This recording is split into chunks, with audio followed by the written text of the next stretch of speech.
oya ntibishoboka sinshobora kwemera kuraza ayo masogisi ku musego cyarukwe ntibishoboka ntabwo nabyo nihanganiye byinshi icyumba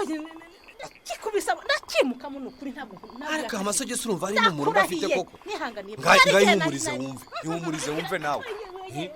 amasogisi mashya koko ikize rwose ariko mana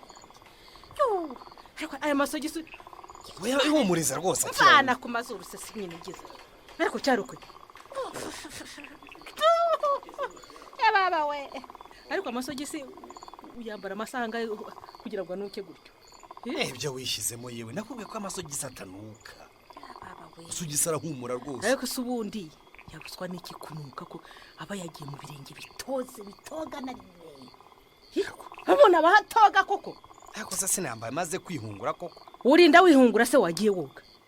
utinyira icyo amazi araryana yariye ariko ko nuba uvuga utyo ejo muri buriya sinakarabye amano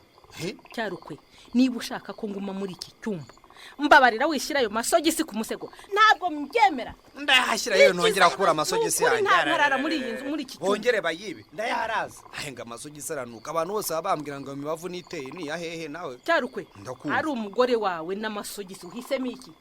uhisemo iki cyarukwe imisemo